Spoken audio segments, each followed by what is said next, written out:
So guys, अभी हम बात करेंगे टेट्रासाइक्लिन की, जो ब्रॉड स्पेक्ट्रम एंटीबायोटिक है। 4 रिंग स्ट्रक्चर होता है, जिसकी वजह से हम उसे टेट्रासाइक्लिन कहते हैं। And all tetracycline they are obtain from soil actinomycetes. अब ये टेट्रासाइक्लिन्स जो है, उसके ग्रुप में कौन कौन सी ड्रग जो है वो इन्वॉल्व होती है। तो पहले तो हमारे ये खुद टेट्रासाइक्लिन, ठीक है,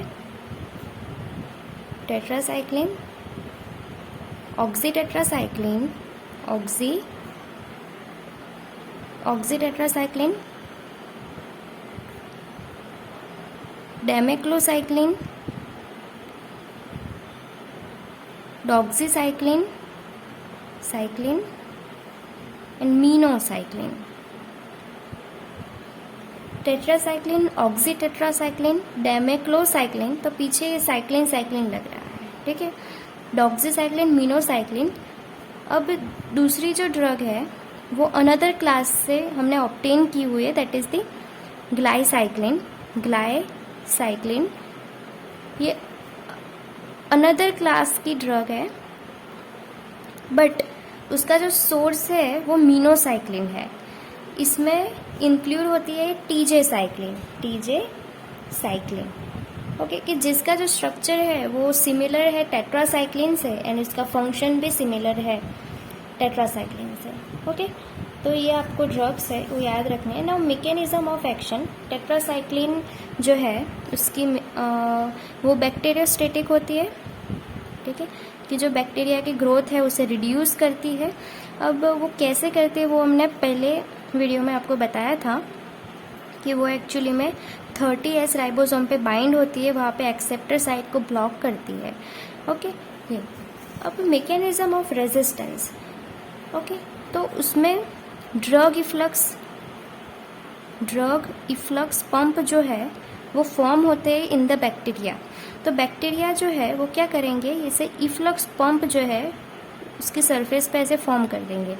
क्या होगा, ड्रग जैसे ही अंदर आएंगे ये इफ्लक्स पंप एक्टिवेट होंगे और वो ड्रग को सीधा बाहर निकाल देंगे, ठीक है, जिससे कि ड्रग जो है वो एक्ट नहीं कर पाएंगी, उसकी इफेक्ट नहीं होगी बैक्टीरिया पे। तो ये फर्स्ट मैकेनिज्म है ड्रग इफ्लक्स पंप बैक्टीरिया की। दूसरा जो है, बैक्टीरिया में प्लाज्मिड होता है, तो वो प्लाज्मिड जो है वो क्या कर देगा, वो प्रोटेक्शन प्रोटीन जो है, प्रोटेक्शन प्रोटीन उसे सिंथेसिस करेगा, प्रोटेक्शन प्रोटीन को सिंथेसिस करेगा। या फिर प्रोटेक्शन प्रोटीन क्या करता है, वो प्रोटेक्ट करता है राइबोसोम को, कि जो राइबोसोम है उसे प्रोटेक्ट कर देगा, जिससे कि जो ड्रग है वो बैक्टीरिया में एंटर तो हो जाएगी बट वो राइबोसोम पे आके यहाँ पे बाइंड नहीं कर पाएगी, ठीक है। तो इसे प्रोटेक्शन प्रोटीन जो है वो फॉर्म कर देगा। तो ये दोनों मैकेनिज्म ऑफ रेजिस्टेंस जो है बैक्टीरिया में वो आपको याद रखना है, drug efflux pump and protection protein synthesis by the plasmid. अब हम स्पेक्ट्रम की बात करें तो वाइड स्पेक्ट्रम ड्रग है टेट्रासाइक्लिन, ओके। अब ये कोकाई बेसिलाई बैक्टीरिया पे वो एक्ट करेगी। अच्छा, ये वाइड स्पेक्ट्रम ड्रग तो है बट यहाँ पे वो फंगाई एंड वायरसेस है, उस पर वो कोई इफेक्ट नहीं करती, ठीक है। फंगाई और वायरसेस पे वो सेंसिटिव नहीं होते ये टेट्रासाइक्लिन ड्रग्स है। अब हम बैक्टीरिया की बात करें, बैक्टीरिया की, तो उसमें कोकाई बेसिलाई होते हैं। अब कोकाई में भी वो ग्राम नेगेटिव होते हैं एंड ग्राम पॉजिटिव होते हैं, बेसिलाई भी ग्राम नेगेटिव होते हैं, ग्राम पॉजिटिव होते हैं। अब इनिशियली ये जो टेट्रासाइक्लिन ड्रग आई थी, तो ये जो टेट्रासाइक्लिन है वो सारे ग्राम पॉजिटिव ग्राम नेगेटिव जो कोकाई है उसको इनहिबिट करती थी, उस पर इफेक्ट करती थी। बट अभी ये सारे जो कोकाई है वो उससे रेजिस्ट हो गए हैं, उसकी ये टेट्रासाइक्लिन की ये बहुत सारे ऐसे कोकाई है कि जिस पे उसकी इफ़ेक्ट नहीं होती, बट फिर भी कुछ ऐसे है कि जिसकी इफ़ेक्ट होती है। तो वो कोकाई जो होते हैं वो है स्ट्रेप्टोकोकस पायोजेंस, स्टेफाइलोकोकस ओरियस, की जो मेनली MRSA वाला है, that is methicillin resistant staphylococcus Orius, ठीक है। यहाँ पे हम इसे यूज़ करते हैं। देन एंटेरोकोकाई पे हम यूज़ कर सकते हैं, एंटेरोकोकाई, देन नेजेरिया गोनोराई, ठीक है, नेजेरिया गोनोराई, एंड देन नेजेरिया मेनिंजाइटिडिस, ठीक है, नेजेरिया मेनिंजाइटिडिस। तो ये जो सारे कोकाई है उस पर ये टेट्रासाइक्लिन एक्ट करते हैं, सेंसिटिव होते हैं टेट्रासाइक्लिन से, ठीक है। दूसरे हम बेसिलाई की बात करें तो बेसिलाई बहुत सारे जो है वो सेंसिटिव नहीं होते, कुछ कुछ जो है वो सेंसिटिव होता है ये ड्रग से, कि जो मैं आपको मेन है वो आपको बताती हूँ। That is clostridia, Listeria, Listeria, okay. ये दोनों जो है वो पॉजिटिव आ गए, ठीक है। अब नेगेटिव की हम बात करें तो उसमें कॉलेराई,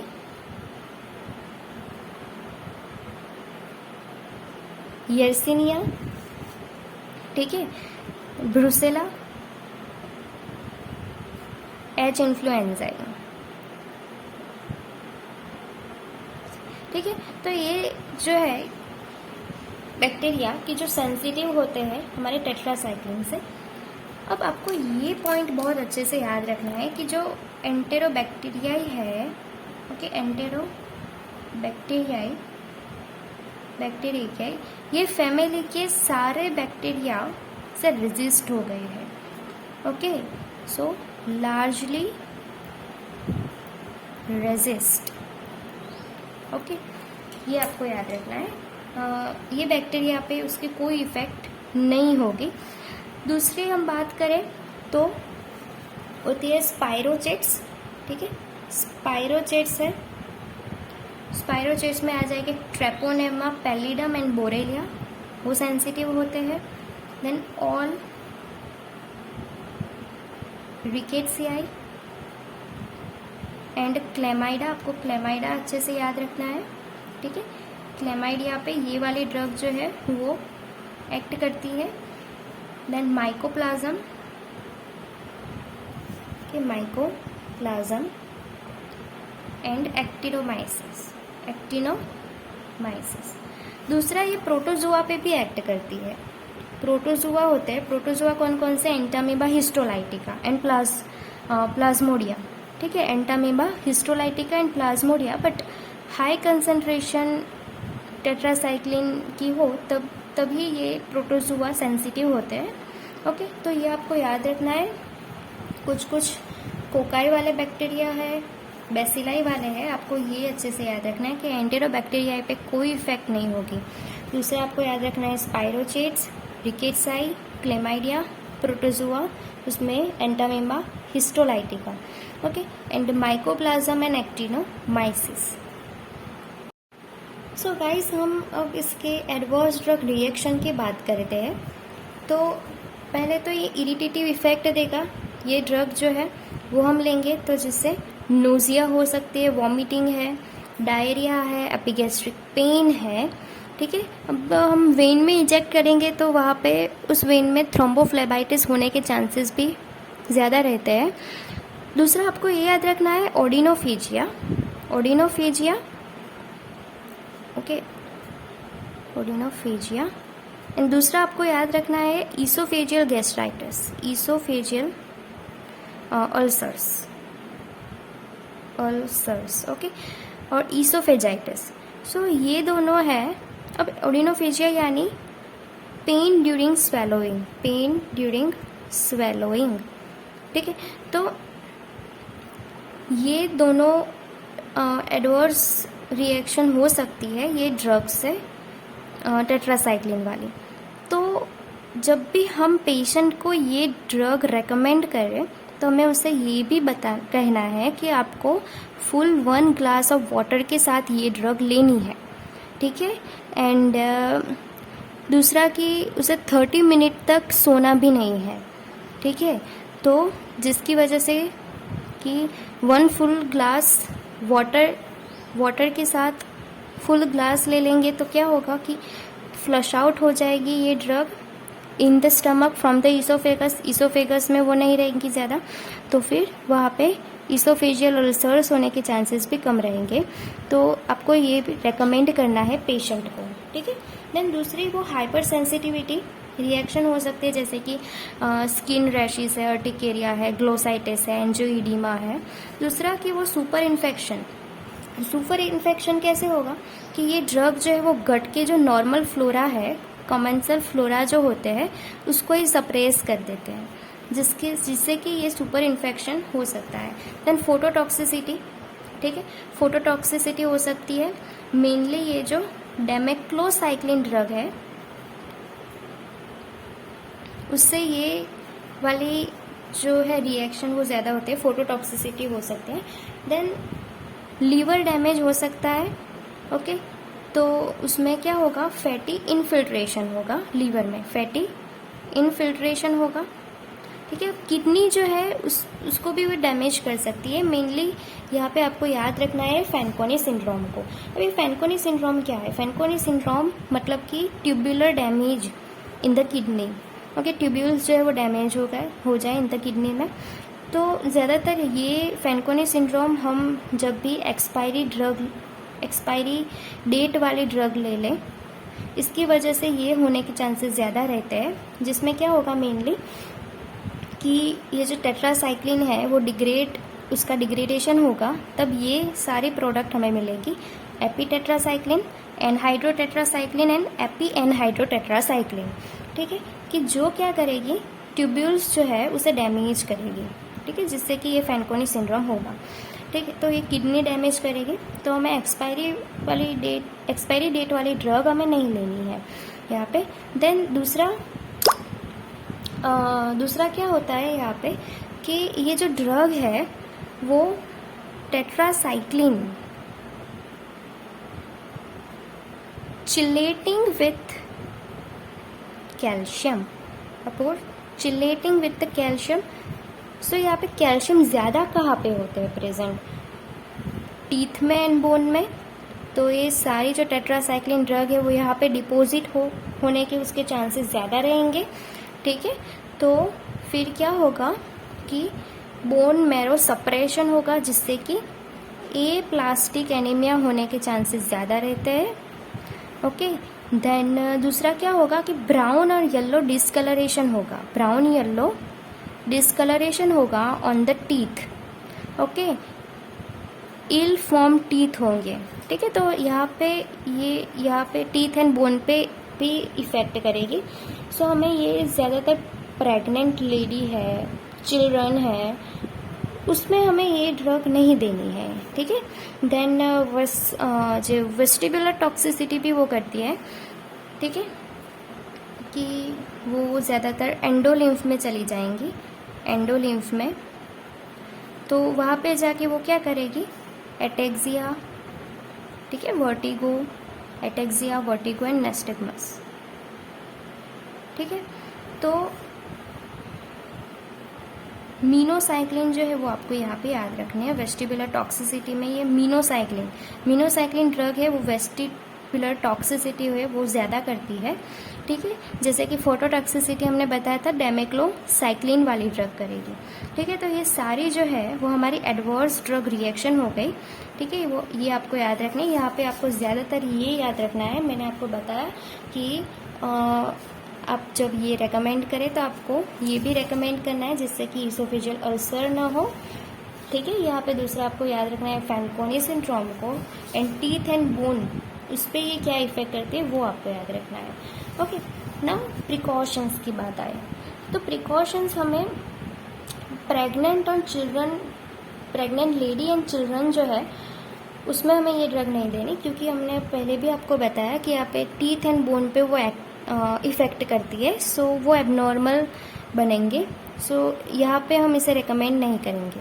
जो डायूरेटिक्स ले रहे हो पेशेंट, उसमें भी हम ये रेकमेंड नहीं करेंगे, क्योंकि इसकी वजह से ब्लड यूरिया का जो लेवल है वो यहाँ पे ज़्यादा हो जाएगा, इसलिए हम यहाँ पे उसे रेकमेंड नहीं करेंगे।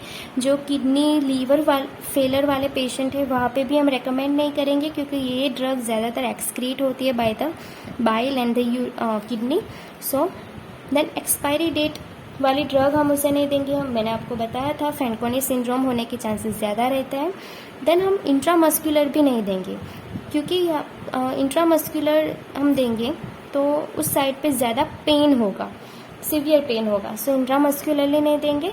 And with in the penicillin भी हम नहीं देंगे क्योंकि इनएक्टिवेशन हो जाएगा उस ड्रग का, सो पेनिसिलिन के साथ भी हम नहीं देंगे। तो ये आपको 6 प्रिकॉशंस है वो याद रखने हैं, उसमें इम्पॉर्टेंट ये वाला है, ये आपको नहीं भूलना है। ओके, एंड ये सारे भी इम्पॉर्टेंट ही है। सो गाइस, अभी हम आपसे बात करेंगे ये फार्माकोकाइनेटिक ऑफ टेट्रासाइक्लिन्स। सो उसका जो रूट होता है हम नॉर्मली ऐसे प्रिफर करते हैं ओरली, ठीक है। तो ओरली एंड जब सीवियर केस हो तब ही हम ये इंट्रावेनसली रूट चूज़ करते हैं। इंट्रामस्कुलर रूट से हमें नहीं देना है क्योंकि वहाँ पे सीवियर पेन होने की संभावना होती है, सो हम उसे ओरली प्रिफर करेंगे। एंड हम उसे एम्प्टी स्टमक हो तब ओरल एब्जॉर्प्शन जो है वो टेट्रासाइक्लिन्स का ज़्यादा होता है, तो हम एम्प्टी स्टमक में देंगे। बट जो हमारी मीनोसाइक्लिन होती है, मीनोसाइक्लिन एंड डॉक्सीसाइक्लिन, ये दोनों जो ड्रग है वो फूड के साथ कोई interfere no interfere with the food, कि फूड का उसके साथ कोई इंटरफियर नहीं होगा। तो यहाँ पे मीनोसाइक्लिन जो है वो उसकी जो बायो अवेलेबिलिटी है वो 100% होती है, डॉक्सीसाइक्लिन से ज़्यादा होती है।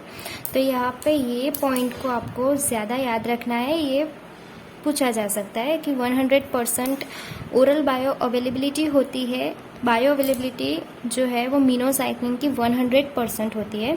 दूसरा कि उसका जो एक्सक्रीशन है वो मेनली किडनी के थ्रू होता है, ठीक है। तो उसका जो एक्सक्रीशन है वो मेनली बाय ग्लोमेरुलर फिल्ट्रेशन से होगा, किडनी के थ्रू होगा उसका एक्सक्रीशन। एंड यहाँ पे हमें इसीलिए जो रीनल फेलर वाले पेशेंट है उसमें ये ड्रग हम रेकमेंड नहीं करते, बट एक्सेप्ट डॉक्सीसाइक्लिन ड्रग जो है वो बाइल के थ्रू भी सिक्रीट होती है, तो रीनल फेलर वाले पेशेंट में हमें डॉक्सीसाइक्लिन रेकमेंड कर सकते हैं। सो दूसरी टेट्रासाइक्लिन जो है वो हम रेकमेंड नहीं करते। दूसरी हम बात करें तो मिल्क है, iron, then non systemic antacids होती है, okay, non systemic antacids and sulphate, उसके साथ ये ड्रग हमें नहीं लेनी है क्योंकि ये जो सारे हैं वो क्या करेगी, चिलेट कर देगी ये टेट्रासाइक्लिन को, ठीक है, चिलेटिंग कर देगी टेट्रासाइक्लिन का, जिससे क्या होगा कि वो अनएब्जॉर्बेबल फॉर्म में वो आ जाएगा, वो एब्जॉर्ब नहीं होगा, ठीक है, इनसॉल्युबल कॉम्प्लेक्स वो फॉर्म करेगा। सो इसीलिए हमें milk, iron, non systemic antacid, sulphate के साथ नहीं ले ली है ये ड्रग को, ठीक है। देन दूसरा हम टॉपिकली यूज़ नहीं करते बिकॉज की हाई रिस्क होता है सेंसिटाइजेशन का, सो हम टॉपिकली भी इसे यूज़ नहीं करते हैं, ठीक है। बाद में हम बात करते हैं उसके यूजेस की, कि उसके यूजेस जो है वो कहाँ कहाँ पे होते हैं। तो हम पहले तो है ना, उसका यूज़ जो है वो फर्स्ट एम्पिरिकल थेरापी में उसका यूज़ होता है, एम्पिरिकल थेरापी में, ठीक है। दूसरा ये फर्स्ट ड्रग ऑफ चॉइस होती है, आपको ये न्यूमोनिक्स है जो याद रखना है, माई पिंक आरबीसी, ठीक है, माई पिंक आरबीसी जो है वो आपको याद रखना है फर्स्ट ड्रग ऑफ चॉइस में। अब इसका मतलब हुआ माइकोप्लाज्म, जब न्यूमोनिया हुआ है ड्यू टू दी माइकोप्लाज्म, तब ये फर्स्ट ड्रग ऑफ चॉइस रहेगी। देन यहाँ पे पी मीन्स अ प्लेग में हम उसका यूज़ करते हैं। देन आर मीन्स रिकेट्सिया, ठीक है, रिकेट्सिया में उसका यूज़ करेंगे। B means borrelia and brucellosis, ठीक है, ब्रूसेलोसिस में हम यहाँ पे यूज़ करेंगे। दूसरा यहाँ पे ये सी मीन्स कोलेरा में एंड क्लेमाइडियल इन्फेक्शन, ओके, जो भी क्लेमाइडियल इन्फेक्शन होगा जो मेनली सेक्सुअली ट्रांसमिटेड डिजीजेज, उसमें क्लेमाइडिया का इन्फेक्शन होता है मेनली, तो हम वहाँ पे उसका यूज़ करेंगे। ठीक है, तो ये फर्स्ट ड्रग ऑफ चॉइस हो गई, आपको यही याद रखना है, माई पिंक आरबीसी। ठीक है, तो सेकेंड ड्रग ऑफ चॉइस में टिटानस है, एंथ्रेक्स है, एक्टिनोमाइकोसिस है, लिस्टेरिया है, गोनोराई, सिफिलिस, लेप्टोस्पायरोसिस, न्यूमोनिया की जो मेनली क्लेमाइडिया से होता हो तो उसमें हम second drug of choice as use करेंगे। देन कैंक्रोइड जो है उसमें भी हम यूज़ करेंगे। तो ये सेकंड ड्रग ऑफ चॉइस या ये सारे इन्फेक्शन में हो जाएगी। देन दूसरा हम कहाँ पे यूज़ करते हैं अदर्स, तो हम यूज़ करते हैं इसे यूरिनरी ट्रैक्ट इन्फेक्शन में, क्योंकि वो किडनी के थ्रू सिक्रीट होगी। ठीक है, तो वो यहाँ पे भी वो ड्रग अपना इफेक्ट दिखाएगी। सो यूरिनरी ट्रैक्ट इन्फेक्शन हुआ हो तो उसमें हम यूज़ कर सकते हैं। देन कम्युनिटी एक्वायर्ड न्यूमोनिया हुआ हो उसमें हम यूज़ कर सकते हैं। देन अमीबियासिस, अमीबियासिस में यूज़ करेंगे। दूसरा जो है वो हम उससे यूज़ करेंगे एक्नी वल्गारिस। ठीक है, एंड जो मलेरिया है और वो malaria chloroquine resistant Plasmodium falciparum जो मलेरिया है उसमें यूज़ करेंगे। ओके, कि जो क्लोरोक्विन रेजिस्टेंट है। ठीक है, तो उसके ये सारे यूजेस हो गए। Thank you.